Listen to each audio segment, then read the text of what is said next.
Welcome, welcome, welcome. Jenny will be here shortly. She had a last minute thing that she had to do, and so she was setting up as I was coming on, and she's like, I'll be there shortly. So she will be here in just a minute.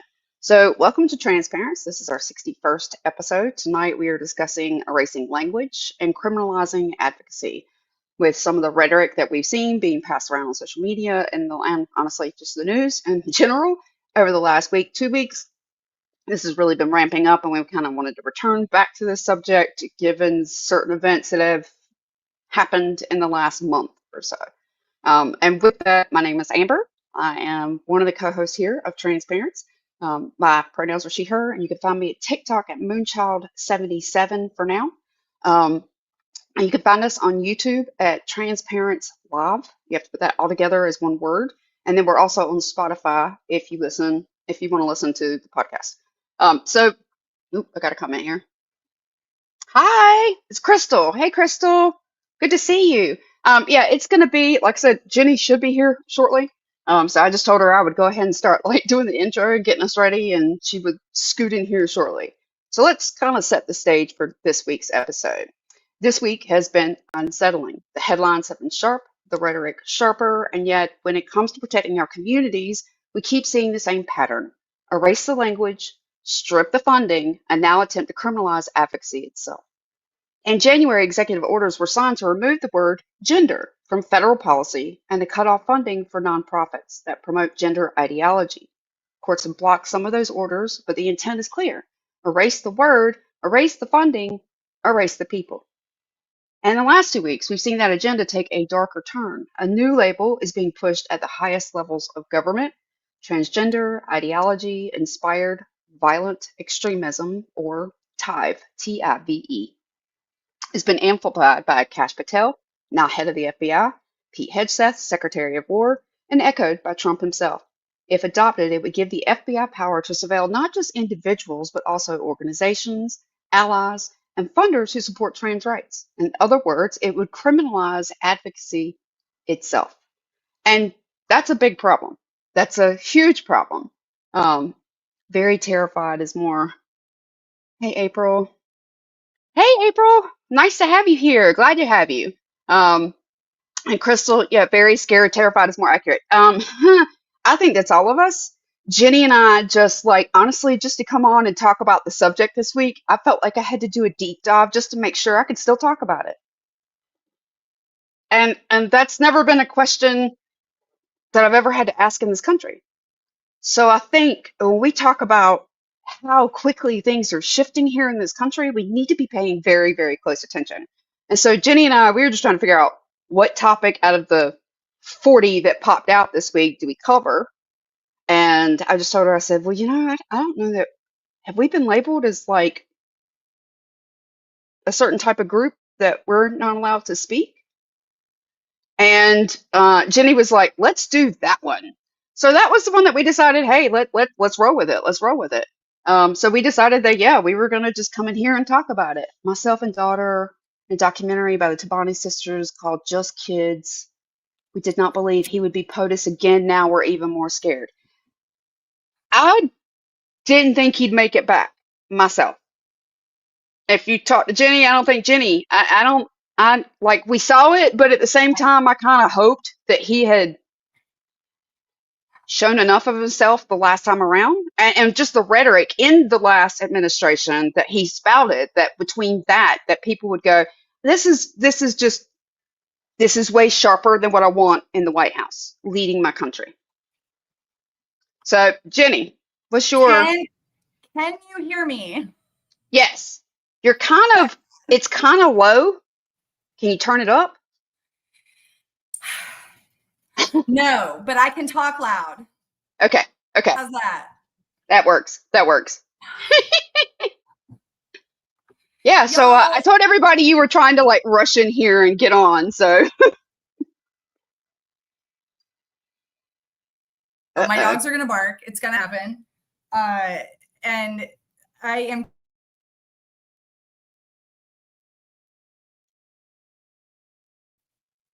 Did I glitch then? There you go. Now you're here. I chronically have internet issues, but the good news is, worst case scenario, I can get on my phone we can go from there. Thanks for bearing with me. Not a problem. Yeah. Hey, friends. Hey, Hi, right. if you're my little TikTok buddies. Hi, if you're my new YouTube buddies. If you're not, give me a follow. I am Jenni. My pronouns are she, her. I am trans loving mama on TikTok, on Blue Sky, here. Give my girl Amber a follow on TikTok. She is Moonchild77. Yeah. I did tell them we're all going to be trying to bring ourselves over here. This is temporary on TikTok. Brother Charlie, good evening. Namaste, Brother Charlie. Thank you for always being here. And I kind of like did like a little intro. So Jenni kind of knew what we were talking about, but we y'all know me. If you're new here, you'll figure it out real quick. So let's do the setup for this week. The executive orders. So we're kind of making a rerun back to January, but we need to set the groundwork for tonight's episode. The groundwork for this moment was laid months ago. Executive Order 14168 ordered federal agencies to stop using the word gender and replace it with sex. Other orders targeted nonprofits, cutting off federal funding for any group that promoted gender ideology. That meant LGBTQ centers, HIV, AIDS service organizations, advocacy groups, and clinics providing gender-affirming care were suddenly at risk. A federal judge in California blocked enforcement, ruling that the government cannot weaponize funding to erase whole communities. But the message was sent. If you serve trans people, you're a target. The EO was the first step, erasure of language and resources, setting the stage for what we're now seeing with TIVE. So let me see what that comment was. TikTok keeps banning my accounts. I'll be honest, this is interesting. This has never happened before. So I was late I've been late putting out stuff before, don't get me wrong. But when I went to put the resources in last night on LinkedIn, I put all the resources in one tab. It fit. Sometimes it doesn't fit, but I put it in one comment and it deleted the whole comment and said that I had violated policy. I don't know why. All it was links to articles. The same links are right here on YouTube, did not get taken down. I went back to LinkedIn and put them in individually, all 5 articles, one at a time. None of them have been taken down. But for some reason, they were taken down when I put them all as one. And it's probably, honestly, the language within the articles, which is talking about how trans people are being labeled extreme and radical. So we can't even talk about that language that you're putting on people. We are really talking about freedom of speech is being stripped, guys. Stripped. Because you're not a Trump swallower. Amen to that. And I'm not. No. Nope. Kiddo is worried just going to school. Yeah. What grade or age, if you don't mind sharing? It's nobody ever has to share anything they don't want to on here, but if I ask and you feel comfortable, I'm curious. Cooper put, even the supposedly left group Third Way was trying to eliminate so many useful labels. I mean, honestly, and Virgus is 17. Everybody is rolling back. I mean, honestly, this is what Jenni and I have talked about. Like, if you're going to be a Democrat and say that you're going to fight for trans rights, we need you to speak up and actually fight for them. Yeah. Not vote with the Republicans or twiddle your thumbs. I don't understand that. But if you're actually going to represent a people, then actually stand up and represent them. We said this 2 weeks ago. Lock your damn knees. Stand up and lock your knees. Be Simone Biles coming off that damn podium. And I mean, hold your stance. Yeah. Period. You saw what just happened with South Park. You saw what happened with Disney. All of that, Jimmy Kimmel, was because people spoke out. We used our mouths and said, we don't agree with this. You are stripping our free speech. And this is the government overreaching because we spoke out. Not only did Disney put them back, but then Sinclair. We used our wallet. So that's the only thing that matters to these people. And it's really frustrating to see. Like, I'm glad. So I was sitting there whenever the announcement came in. I was watching his first night back, Jimmy's first night back. And I had tears in my eyes. I was getting pretty teary. And my daughter said, "Why are you crying?" I said, "Because you don't understand what is happening. Like, you don't understand what this means. It's great that he's there. And I'm not crying these like tears of joy that he's there. I'm crying because this is where we're at, and it should never be this way in our country. No. To even have it, these kinds of things suggested. And I really do want to address that, because part of what Amber and I do is we do, especially Amber, she's amazing at this, try to put your spirit at ease. Because just because things come out of this psychopath's mouth doesn't mean that's what's going to happen. We do have checks and balances for a reason. But what I want to acknowledge is it shouldn't even be said. This shouldn't even be happening. No. And when you're talking about somebody's human rights, their right to exist, the right to autonomy, their physical safety, when you're talking about kids whose, medical records are being subpoenaed, when you're talking about lawyers who feel like they have to go get interrogated or for whatever reason because they help individuals in the LGBT plus community. Like voluntarily turning themselves in to go ahead and be questioned so they don't have to worry about you coming after them. My type of yeah. Well, I mean, thank you, Charlie. Well, it is. I mean, like, we are talking about stripping everybody of their rights, because if we allow one, it happens to everyone. And we know this. This is history, and we will go into how this intersections in a little bit. But I wanted to say, like, pointing out Sarah McBride, this. Why did you run for office? If you weren't going to stand up for your community, why did you run for office? That takes me off what she's done. I'm sorry. It just, no. But I will tell you, like, my kid has he's already been bounced off his health care. They've already, like, taken that off and Jenni must have lost contact. She'll be back. But Jenni is or my son, he was booted off his insurance because he was covered by Planned Parenthood. Planned Parenthood is no longer allowed to give gender affirming care, so bye-bye. So he was automatically kind of pushed into my doctor's office where my middle son and I go to. And he's going to be changing that information. But again, it's because somebody at the top said, ooh, I think this is something to be scared of. And it's not. It's absolutely not. And while we're waiting for Jenni to reappear, let me go into, honestly, this was the reason why I brought up the beginning, is because what I saw in the last 2 weeks is this. This is the piece that I'm worried about currently. The TIVE push. The conversation has shifted from funding to framing. The Heritage Foundation and its oversight project released a memo urging the FBI to adopt a new category called Transgender Ideology-Inspired Violent Extremism. This isn't fringe talk. Kash Patel, as FBI director, has already said the Bureau is reviewing the entire network of contacts of the alleged Kirk shooter, suggesting that other trans individuals, including his partner, may be surveilled under suspicion.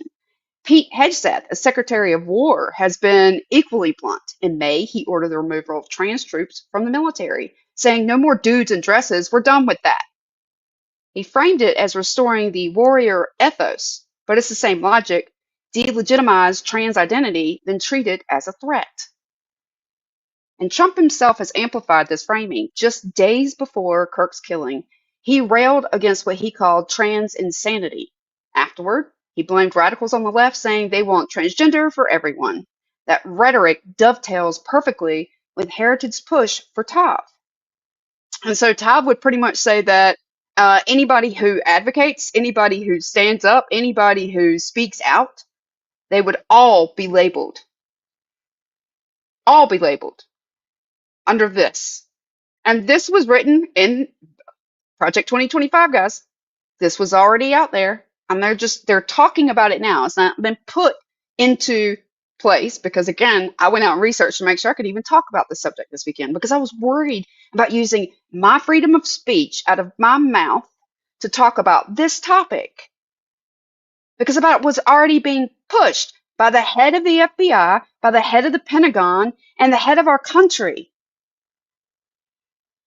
And if they're going to go after this tiny little population and tell you that's the biggest problem we have in this country, y'all aren't paying attention. You are not paying attention because it's being used as a distraction. At the same time, it is putting the biggest target on their backs. Trans allies, trans people that I knew that have been advocates in this country for decades, are currently packing their bags and trying to figure out how to get out. When he was elected and brought in back in January, they were not leaving. And because things have slid so far, so fast, some of my hardest, staunchest people are leaving, are looking to get out for their safety, for their family's safety. And I don't blame them one bit. We have an administration that is gunning for them, literally. I'm not afraid to say that. You keep being told that you're overreacting. I mean, I get told that too. And I think it's important to be clear that that's what I meant by, like, I went out and researched to make sure that I could still say something, because right now that language makes everybody scared to speak. And we are talking about an administration that has really used fear to gaslight our nation. Fear, especially projected to this one community, to the trans population, to make them feel like they need to be forced back in the closet. But we aren't going anywhere. And I'm damn sure not going to let my kid make my kid walk back his reality just because some other people decided they don't agree with it. That's not what we were founded on here. We have rights, human rights, life, liberty, and the pursuit of happiness. And if you're standing in the way of someone's access to healthcare, their access to help, if you're ostracizing them, if you're labeling them as radical or extremists, you are scapegoating. And you're scaring people so that while they're scared and running the opposite direction and freaking out, you can strip more rights, and you can do what? You can put more money in your back pocket. And all those upper elites and all those corporations that are benefiting off that, they all keep making more money. Well, everybody else goes running. Stop running. If we don't run, if we don't buy in, they don't have anything. They really don't. Yes, they are. They are leaving. They're leaving left and right. They're terrified. Terrified. It is a shame. It is sad. This is supposed to be the country that everybody wanted to go to when I was growing up. This was the melting pot. Remember? Anybody else remember that in school, being taught this was the melting pot? This is where everybody's hopes and dreams come true. You come here. If you're listening and you're not in the U.S., don't come here. Do not come here. Mm-mm. You're not going to get help here. Not right now. I was contacted by another mom who was able to leave the country. She told me to get out now. And I'm like, how? I'm the same way. Like, that is not a possibility for me. And I had other people who were leaving who were like, yeah, we're going to stay. And it was kind of like, no offense, not everyone has the luxury of being able to get out. They don't have the money. Jennifer Smith, I wish I could leave. We have to stay and hope we'll be okay. Exactly. And just push from where we're at. Like, that's what I'm doing. That, like, I just refuse. For right now, I refuse. I'm not giving in. I'm not giving up. I'm not backing down. I will stand up in front of my kid. You will come through me to get my kid. My kid's an adult. My kid is almost 30, but you still are going to have to come through me. I may be 80 years old and you will still come through me. Oh, Jenny's coming back. No. I'm so over it, y'all. I'm so over it. From now on, just be sure to send me the link again in case I have to use my phone. I don't know what to do. Oh, being taught we were the good guys, right? Yeah. Right? We were the great. That's what I'm saying. We were like the shiny city on the hill, right? Like, everybody wanted to come here. And dude, no more. No more. My favorite was one my dad always said. My dad would say, they hate us because they ain't us. And I'm like, yes. You have a GoFundMe. That's why they hate us. Send it. I'm trying to think. I'm not sure if you can post it on YouTube. And if you can't, that's fine. You can send it to TransParents. What is it? TransParents Live? No, it's TransParents Podcast at gmail.com. That's our official email. And I think that actually may be the notes. If you go look at the links on our page. It should be there for the email. But if you send that, then we can post that on our TikToks. And that will probably get you seen faster than honestly posting it on LinkedIn. Because, yeah, good luck with the GoFundMe there. Yeah. Especially on trans rights, because pretty much if you're talking about trans rights on LinkedIn, they're burying you in the algorithm as well. So that's not going to help you be seen. But Jenni, I don't have nearly the clout that Jenni does, but Jenni has a lot of people on TikTok. So if you send that to us, we will share it out there to get you help. And that's what I meant. Like, I'm seeing people that were planning on staying. Like, one of our advocates is not one in North Carolina, and I can't remember what exactly state he's in, but one of our trans men advocates that I never thought would be leaving. I literally saw something this week where he's talking about he's packing up and getting out. Where do I go? And that is unfortunately the climate right now. So let's go. We discussed TIVE, which is, I kind of described what TIVE was, but let me get Jenni caught up because she was not in here. So the danger if TIVE is adopted. So TIVE is this thing that the Heritage Foundation started. It wrote up in Project 25, and they want to label all trans people. What is the exact language of TIVE? Transgender ideology inspired violent extremism, right? Yeah. And because Kash Patel, who's the head of the FBI, is talking about it, and Secretary of War Pete Hegseth, is head of the Pentagon, is talking about it, and our top of our administration, Trump, is talking about it. That literally made people freak out this week thinking, can we even talk about it? Because like I told Jenni, like I told y'all a few minutes ago, I was literally researching last night. Was it safe for us to come on and talk about this? Right. Posting the sources for articles on LinkedIn had them removed. Like, I got a community note on my LinkedIn account because it was like, you've gone against community standards. I posted sources to articles. I saw that. That is it. It was just like, it said the word sources, and then 1, here's the article. 2, here's the article. And that's what got me banned. Or not banned, but got that comment completely removed. And I went back and it's got all my regular articles. Went back and did them one at a time, kept them, but put them all together. Nope. Weird. But because they're using that language, they're kind of setting this up. And this is what we're worried about. So the danger if adopted. If this label becomes official, the consequences are enormous. It would allow the FBI to surveil not just individuals, but also organizations, allies, and funders who support trans rights. That means a parent speaking at a school board meeting, a nonprofit hosting a youth support group, a donor giving $50 to keep a community center open. All of them could be swept into the category of extremism. This isn't about safety. It's about silencing. It's about delegitimizing. I'm not going to get that word out. Advocacy itself.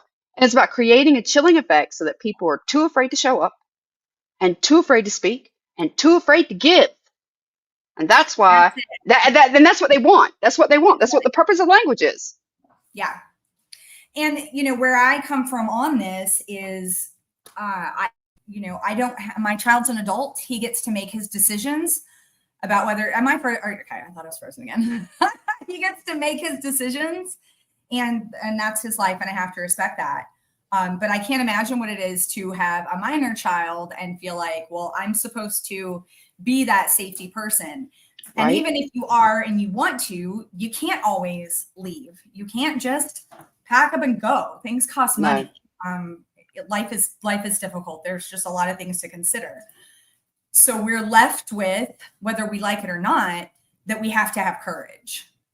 That this is where we're at. And this is what may or may not come down the pipe. And if you can't, you got, fight, flight, freeze, fawn, pick right. one. And if you can't leave, if you can't flee, I get it. Neither can I for a variety of reasons. Yep. Do something else. And I really think one of the biggest things we can do is behave courageously. And that's to speak up. Because as long as we're going, well, I don't want him to see me and I don't want to be mad at me, then or keep taking. They're just going to keep doing it. What in the name of all sacred are y'all doing? Oh my God. Okay, listen, sorry. Got dogs. We aren't hearing them. But thank goodness. It is just that much. Speak up. And yeah, right. I'm fully aware that means I might have consequences. There are going to be consequences in my life for what I do, for what I decided to do, as loud as I decided to be. I have a potty mouth. I'm very, very aggressive whenever I speak about this stuff because I spent so many years being that person that was just trying to make peace and keep peace and be agreeable. Right. And where did it get me? It got me nothing. You know, for anyone to even suggest that violence isn't the answer, and I'm not saying go be violent. Please don't be violent. I'm not a violent person. No. Ain't my thing. But there's many forms of violence. And in my opinion, what's being done right now to human rights is violence. Right. That is violence. Not allowing people to have the medical care they need is violence. And me even saying that, that's one of the little criteria that was part of that FBI thing. Is if we're claiming that they're committing violence, I'm claiming it. Come for me. Right. Because I'm 100% claiming that. And they're, you know, I don't know what else to do except be like, I'm planting my feet in. You're not going to shut me up. If you want to, you're going to have to find a permanent solution because I'm never shutting up. Right. Not for our kids. We refuse. We refuse. Not for your kids. Not for some kid I've never even met. I'm not going to shut up. And well, I mean, it's Americans. It's the fact that they're Americans. We're humans. Our children are born here. Again, they have every right. There is no reason why you're stripping something from them. And that is the problem that we're really looking at, is that you think that this gives you the right to strip people of rights, and it doesn't. So this comment, my son had his plan, he was going to join the United States Air Force so they would pay for his college to be a surgeon or architect, but he refuses to fight for a country that is attacking his sister. I have historians who are 35-year veterans of the military who have PhDs and have written historical textbooks on history, and they cannot believe what they are watching. Right. Just the meeting tomorrow with all of our military heads, all of our top majors, all of our top generals, and the president, and the Secretary of Defense, and the Secretary of War. Do you realize that this would be like, there are other countries who could be paying attention to this and think, that would be a good way to take out a large swath of people. We don't gather all our military in one place for a reason. Do you know that if they decide to do that, that it's going to take, or actually just coming in, it will take 3 to 6 days for all of these top leaders to get back into their positions, whether they were on a cruise ship, whether they were on a submarine, if they were overseas in the middle of, I don't know, some of these countries that we're at war with, supportive of, but none of them are in their position. So what happens if something happens overseas tomorrow? None of our leaders are in positions to lead. I don't know. But this is the smart thing. This is what we need to concentrate on, is bringing everybody in to talk about grooming their beards. You know what he really has a problem with? You know who the main people who have problems with beards and the hair that curls back in and infects their skin? Black soldiers. Yep. Pay attention, guys, to what they're doing. Really pay attention to what they're doing. We have to project our narcissism and authoritarianism on scapegoats, particularly disenfranchised communities. Yep, Coop, you got it. You got it. That's always their playbook, is it not? It's always a distraction. It's always a sleight of hand. It's always a wag the dog, right? It just is. Oh, yeah. We do this too. Like when a family member goes off, we just draw the line. That's it. No, our kids are first. Facts, not fiction. That part. Yeah. That is 100%. It's so much more at this point than just, my kids and trans rights and women's rights, because I also have a daughter. It is really down to this place of, I don't know how to find common ground anymore. And I'm a very compassionate person. I'm a very empathetic person. I'm a very welcoming. You've made mistakes. Hey, let's talk about it, make amends, let's move on. Right. But I'm where that's not my business anymore. I'm not trying that. I'm not here to make peace. I'm here to move something else forward. And I stumbled on a silly idea, honestly, that I think has some potential to help get resources into people's hands. Because the number one resource that people need is money, period. I get people whether it's to move all the time. They need help. And y'all, I got bills to pay. Like I have money myself, but like I don't make a ton of money off TikTok. I might make $200 or $300 a month, and I literally give it away. That is what I do with it. I donated maybe $1,000 to the Oklahoma Quality Law Center. The rest, I literally give to individuals who are just in need at a moment. But I can't do enough. And so to be able to do something on a larger scale, but is there a word I'm going to use that's going to be flagged? Am I going to be seen as an extremist? I guess so. I don't care. I don't care. I think that is like part of that. Like I've survived my own self-deleting. Well, you're just fed up. You're just fed up. You've lived enough that you're just like, I'm done. I'm not taking this anymore. We've hit our line. We've driven. Something happens to me, but people have to be willing to stand up and say, hey, if something happens to me, it does. Right. And people don't want to do that. We want to stay comfortable. I don't want to lose my job. What am I going to do for money if I lose my job? I'll figure it out. Right. I've been so why this matters for our families and communities. So for families like ours, this isn't abstract. It's personal. Parents who want to protect their kids could suddenly be treated as suspects. Nonprofits that provide life-saving care could be investigated instead of supported. Allies who stand with us could be intimidated into silence, like the ones that are currently trying to flee our very country, right? And looking at from state to state, where is safer to go? And the ripple effects are wide. Imagine a parent hesitating before attending a school board meeting because they're feared being flagged. Imagine a youth center closing because donors are scared of being surveilled.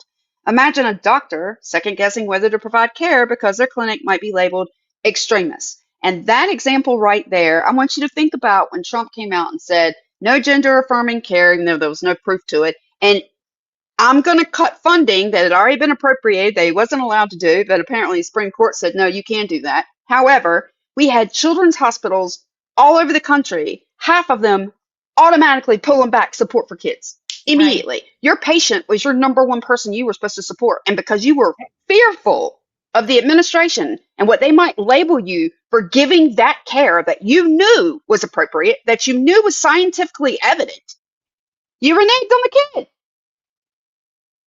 What is that? Who are you protecting? It's certainly not children. We've seen that happen with women, Amber, in states like, I can't remember if it was North Carolina, South Carolina, or Texas for sure. We've seen that happen. You're reneging on care, and now women are bleeding out in parking lots. Women have lost their lives. One woman was kept artificially alive so that her fetus could be delivered. Listen, some people are going to call that miraculous and beautiful. I don't. I think that's sick. It's very sick. In any other world in which all these Christian nationalists will say, God's in control. Okay, well, then that baby shouldn't be here because she would have died and so would the baby. Keep it. Yeah. Again, yay for the baby. Yay for that family. I'm not anti-baby. I'm just saying that we've already seen what it can do. And we're going to see what it can do more. And it's just going to keep going. And see, this is that statement right there. If we had the money, we'd be gone. We had a plan, but now we're going to get enough, take in what we can fit in the car, drive to the border, get out of the car and walk over the border. And then what? And we're in the USA, people. We're in the USA and we're talking about doing this. This is crazy. Anybody else feel like they woke up in the Twilight Zone? Oh yeah. It's difficult to comprehend every threat. My daughter's doctor in Texas, they were giving death threats to her and her family. You know, effing Christians were threatening her. Oh yeah. I mean, that's their favorite. Yeah. That's their favorite. Gail, it's sick. It's sick and it's sad because the long reach effect of this, and that's why I kind of brought up what we did tonight, is we're hollowing out what was safe spaces and care.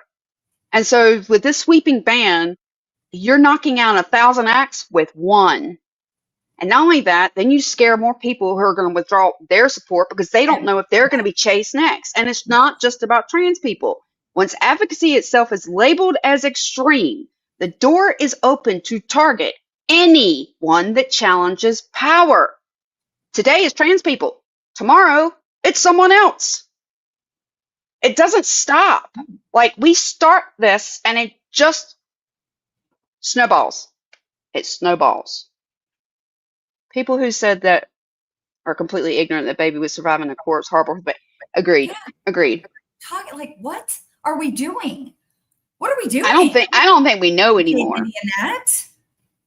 I don't think we know anymore. No, I don't think either. So with this, I feel like words have weight. Every label carries weight. Extremist, radical, terrorist. These words don't just describe, they justify action. They justify surveillance, raids, and prosecutions. When leaders choose to use those words against parents, nonprofits, and communities, they aren't protecting the public. They're weaponizing language to erase dissent. And we have free speech to dissent. And history shows us how quickly labels can escalate. Once a community is branded as dangerous, it becomes easier to justify stripping their rights, restricting their movements, or worse, words are the first step in building the machinery of repression. That's why this matters, because once the label sticks, the consequences will follow. So, getting to the main prompt, which we're 36 minutes in. Okay, so what does it mean when advocacy itself is treated as extremism? It means the very act of showing up for your child, your community, or your values is reframed as dangerous. It flips the script on us, on our children, on our communities, on our values, and reframes it all as dangerous. Instead of protecting kids from violence, the state positions that parents and advocates are the threat. That's not just chilling, it's criminalizing love and solidarity. And they're not just doing it for advocates and parents, they're doing it for doctors. Oh, you can sue this doctor, you can sue that doctor.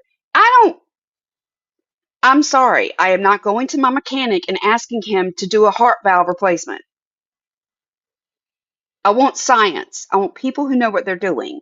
So if my kid is going through this big of an issue that is a medical, physical, emotional issue, why am I not going to the people that are trained,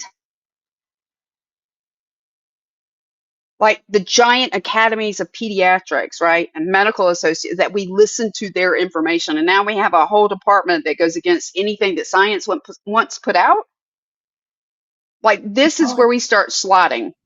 It works, because you can say anything you want about the American Medical Association, yep, Association of Pediatric Medicine, all that. You can say all that you want, but on an individual level, if you go to a doctor who is now afraid of what's going to happen to them, and that is very understandable. I would, imagine going through medical school and having medical school debt and owning a home and owning your cars and all the things that doctors do because they freaking earned it. Right. Having that swept out from under you sounds kind of terrifying. It really more than terrifying. Why did you go through all of that? I hate to say it, but all that hell, all that schooling, all that sleepless night, have all that debt racked up to deal with this? The people who don't have medical degrees, who didn't do that same work, who didn't put in the hours and the experience and the time, and now they're telling you that what you've decided is wrong.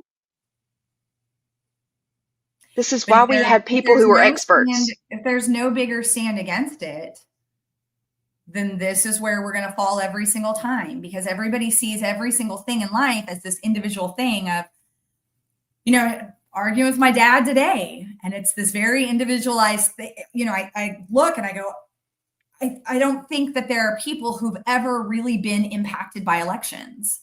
Right. There are a lot of people that no matter who is president, their life really doesn't change. Their tax bracket might change a little. Their deductions on their tax sheet. So really all that changes is money, right? But there are some people who are on the edge of their seat fighting for their lives with every single election, that their lives literally are at risk with the election. We're getting more. Like with every election, we're getting worse. It's just getting weirder. And it's a frustrating thing to see. I can understand that individual level with the doctor. Hey, you don't want to lose your license. You've worked this hard.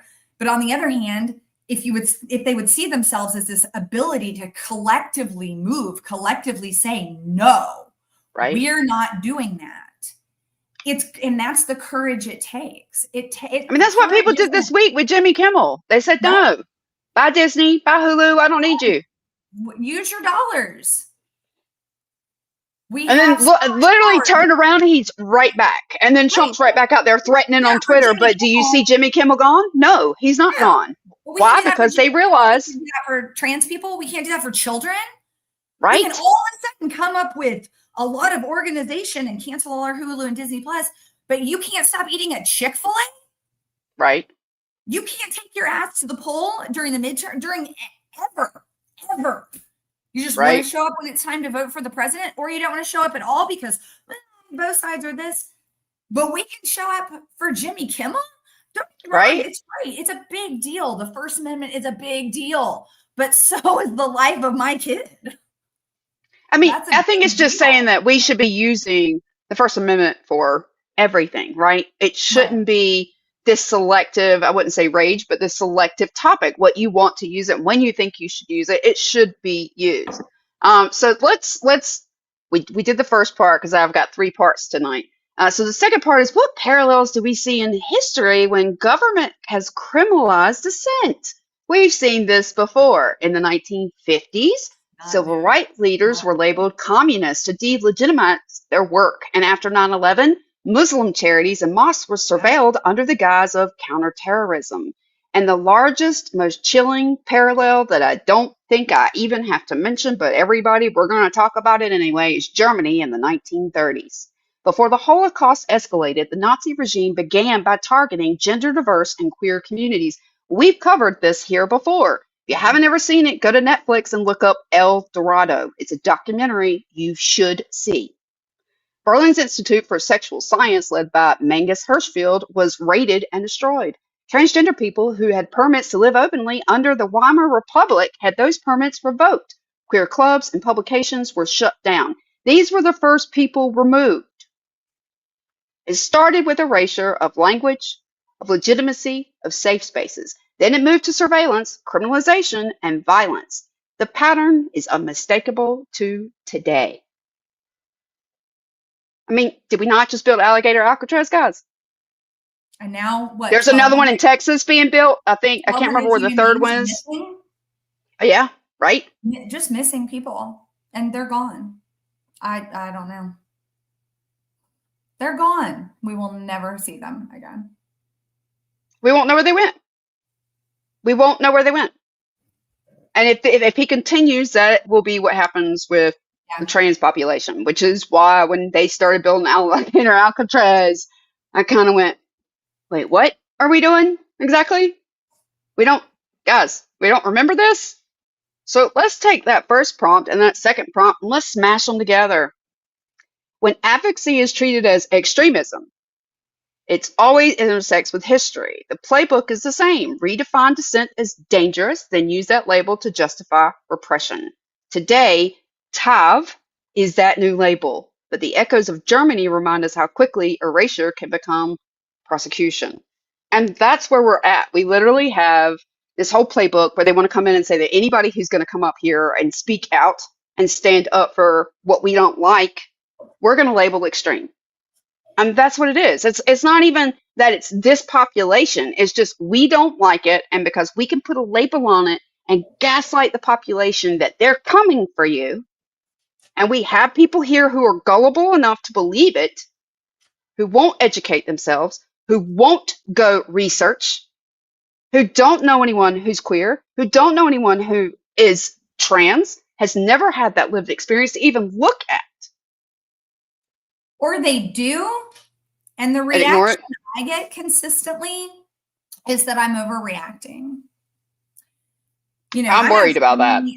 You know, I have family who love my son, who know my son, and who will shrug it off.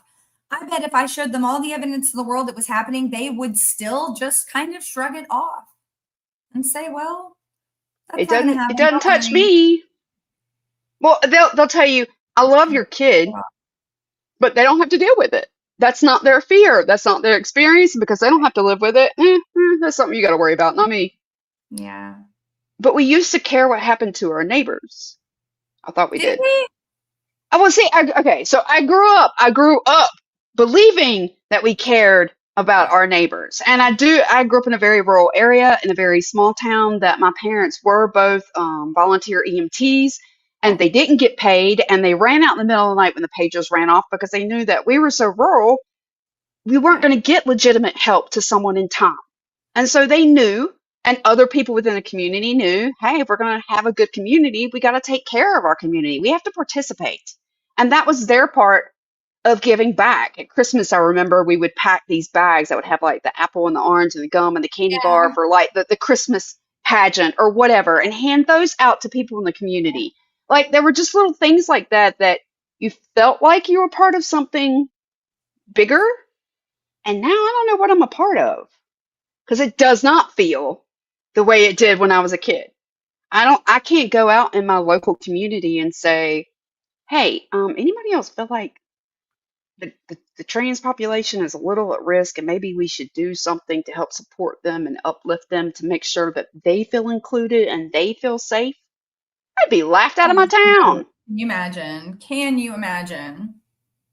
Can you imagine? What happened to neighborly neighbors? We are not Mr. Rogers anymore, Brother Charlie. We need Mr. Rogers back.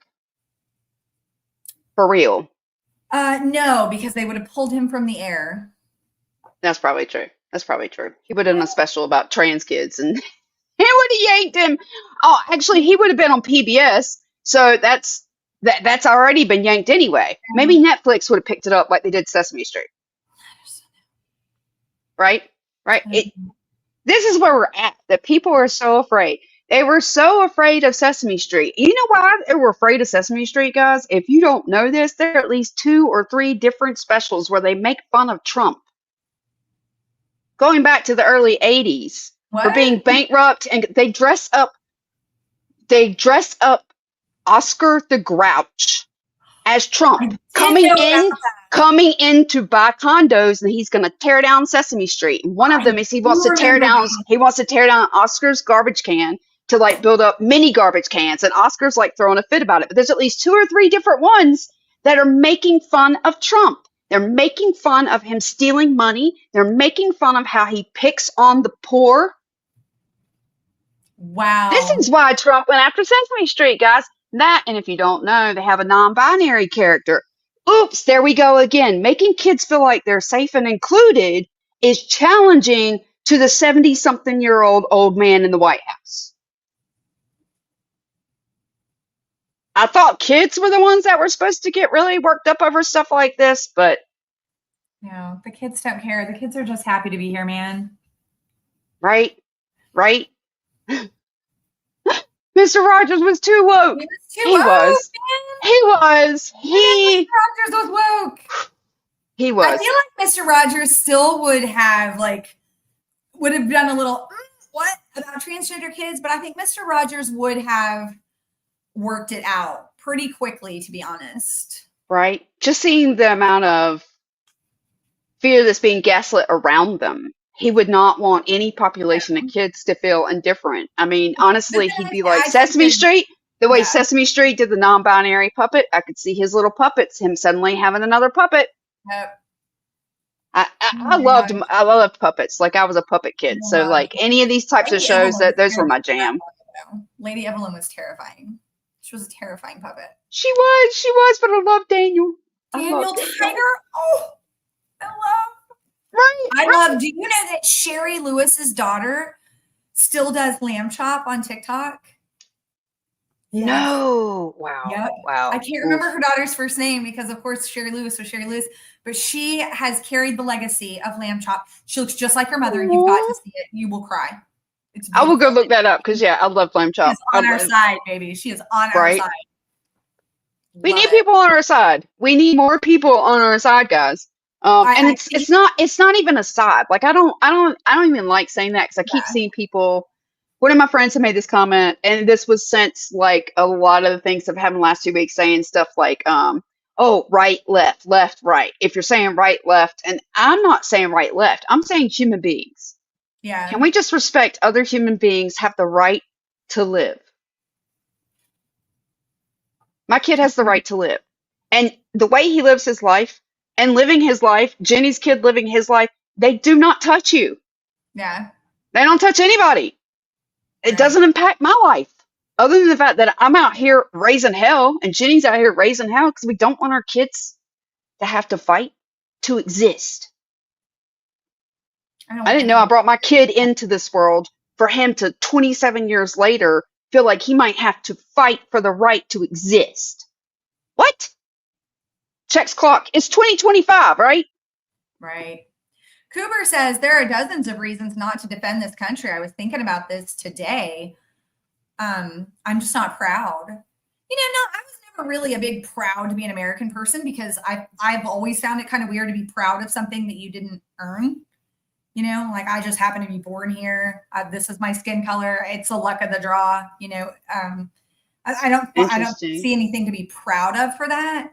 If I had served my country, I might have more pride in it, but I haven't. But I'm actually embarrassed to be from here. Because that is something I've contributed to. And I know that. I know that my own privilege, I know that my own ignorance for many, many years contributed to it. And I acknowledge that, I accept that, and I'm doing what I can to do to, change the course of that, including raising kids that don't do that. But no, there's not a lot to defend. I said back when we saw the salute from Musk, I said, we're in trouble, and this isn't going to end nicely. And that's another thing that's really, whenever everybody is feeling, a lot of people are feeling very panicked right now. They're feeling very fearful. They're feeling all these things. And I get it. I promise I do. I fight for my own life every single day. But if you get too panicked and you get too up here, you're no good to anything. Not to mention it's terrible for your mental health. It's terrible for your physical health. So one of the best things I ever did in my life was learn to accept that things are what they are. Not that they have to stay that way. I can work to make them better. But I have to deal with the reality of what is. And what is this. This is a regime that may eventually come after me, and I get to make a decision. Do I shut up and just try to this? Do I do this? I make a decision. My kid gets to make his own decisions. But the important thing is to accept what is and make your decisions from there. And, this is it. And it's going to take something big. This isn't going to end really big. An election. We may not have an election. We don't know. We are 10 months in, and it's bad. Right. I don't want to think that we're not going to have one, but we've talked about this privately. I don't trust it. I mean, he's already said it. He joked before, hey, third election, third time around. And guys, he's in the White House. In the White House, he has his 2028 books or 2028 hats. He's got his hats already ready. Well, he also said to people at one of his rallies, after this, you're not going to have to vote again. Free speech is gone. Yeah. I don't know. Until we find our Supreme Court and their balls that they've dropped, you're right. Free speech is gone. It just is. I'm not afraid to say that. Yeah, I don't know. As far as comments on YouTube, I would definitely be, careful, just because it can mess our show up. Like, certain words may get flagged as us not being a good place to be. So just be mindful of what you type. We already know, we get it. I know. I agree with all of that. They will absolutely. I will look and see if there's something like why they held that particular. Sometimes they will hold a comment and I have to approve it afterward. And it just may be that they wanted me to check it before they posted it. Sometimes those will get held that way. And we've had a couple that have posted that way.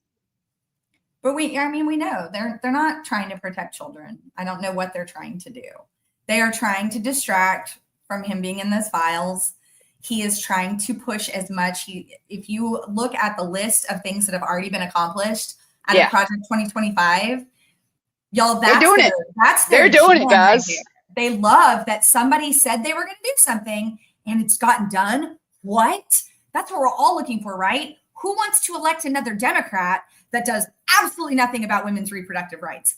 Again. Yeah. I will say this. I saw an article. They don't do shit. Yep. So if I saw an article last night about that. Stop doing it. If I can say anything for that side of the aisle, look at how he's been able to rally them. Look at how he's been able to get things done, and that makes them happy. Wouldn't you be happy if our side could finally fucking do that? Of course you would. Of course you would. So we're in big trouble, and it's not going to be resolved via elections. It is Think about what had to happen with Germany. What had to happen with Germany so that they could hit a reset? I fully expect that. Fully. And I don't want, I'm trying not to think that way. You know me, I like to live in my little hope bubble. You can't get rid of just him. He's just the boil. You know what I mean? Like the festering infection is under there. And so, maybe he, whatever happens to him, I don't know. And then JD Vance, I don't know, maybe he decides to step down or, there's a coup. I don't know. Then what? You're just going down the list. You're just going down the list. And now Elon Musk has realized what he can do with his own money. Y'all, I'm just trying to be realistic and say it's terrifying to me. I don't want to smile over this. This is terrifying. No. You need to be prepared. Yep. And you need to decide what you're going to do. And me, I'm going to speak and stand up. That's it. So I'm not going anywhere. Because it's out of our control. Right? I mean, all you can control are your own actions, your own speech. And if you decide this is your stance, and Jenni and I have decided this is our stance, then that's the hill we're going to stand on. And you have to make what's the right choice for you. And I'm not saying that as a parent of a trans kid, that everybody's got to come out full-throated. Because if you've got a kid and you're in a super red area and you've got a young child that you're trying to protect, you've got to do what's best for your family, for you and for your kid. We have adult children. So our flexibility is a little greater right now, where we don't necessarily feel like we are putting our children with targets on their backs because they are adults. And right now we know that anybody under 18 is more the target. However, that's a moving target. That's a moving target. That's not stationary. And as soon as it's cemented on children, they will be after adults. They already are. They already have been. They have tried to push it multiple times within their bills. Trump is trying to push that transgender itself is extreme. And it's a population in this country that just wants to live their life. And they want to control it, just like women and every minority there is out there, and anybody they don't approve of, and the poor and the unhealthy, and the homeless. Should we just keep going? Y'all know where this playbook goes, right? We've heard the playbook. I don't have to keep telling you the damn playbook.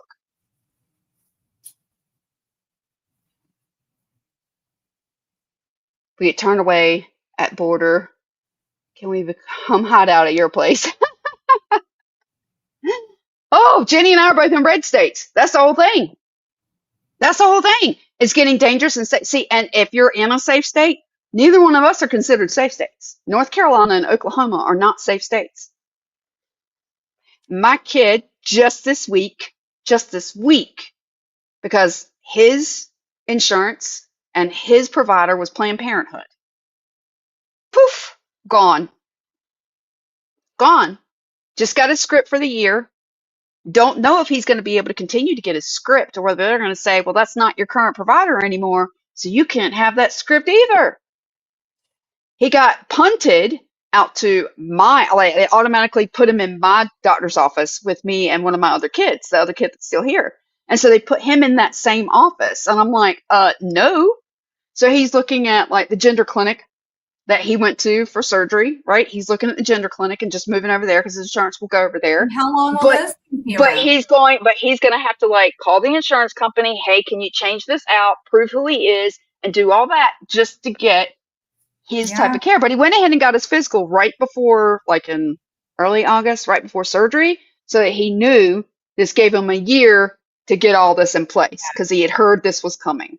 And that's a 27, almost 28-year-old having to figure that out, guys. Right. I'm not talking about a kid. This isn't a child. This is a grown person.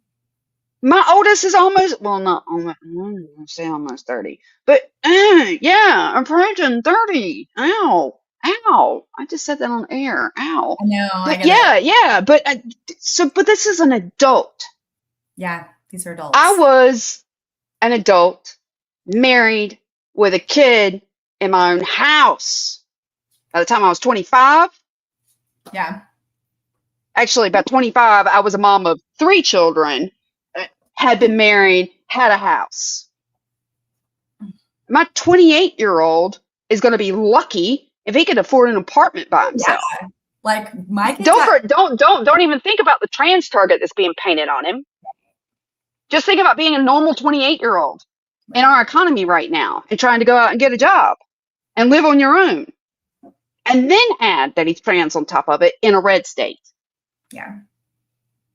And that's which honestly, that's just going to spread across the whole country. As long as people continue to comply in advance, they're just going to keep doing it because it works. It works. Fear works.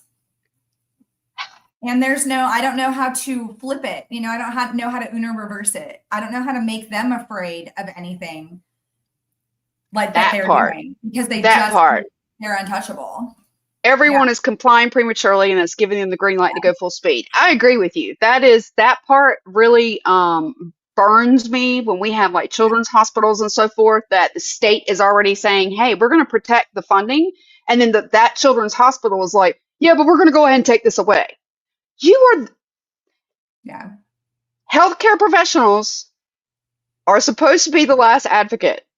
Okay. Now I know as a parent you are too, but coming from the healthcare arena that I'm coming from, we were also taught that for our patients, we were the last advocate, right? So whether it was to make sure that somebody didn't get over medicated or they got the treatment they deserved, you were checking everything to make sure they got what they needed.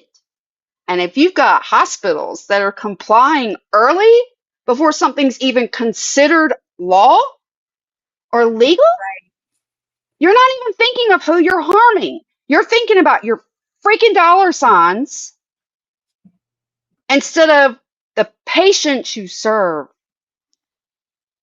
And that bugs me as just someone in healthcare. That bugs me because I already think the healthcare system in the U.S. should be burned down and rebuilt. It was structured on people getting money, not people getting help, not getting the services they needed. Not care. We're the only country that doesn't have universal healthcare, guys. We can more than afford it. Look at what they're spending on that damn ballroom. His trip to his golf courses. Anyway, we're here every Sunday evening. We do this. Sometimes it's chaotic because of my internet. Sometimes it's not. But we're here. So be back here next Sunday.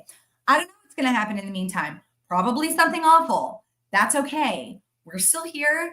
You're going to be okay. It's just going to take some courage. It takes courage to keep going and stand in the face of adversity. And I do think that there will be some hard conversations that parents will have to have with their minor children about how they present, about doctors that they go to, about steps forward. And I hate that. I hate it. But I will tell you, my son was 18 when he began his medical transition, and it did not kill him. He had love and support at home. If you have to hide, if you have to fake, if you have to do something to survive, that's a choice you get to make. Right. I don't think anybody my kid was the same way. But if 17, 18. If I was afraid of being dragged off the street, I might pretend to be something I'm not to. I just don't know. Right.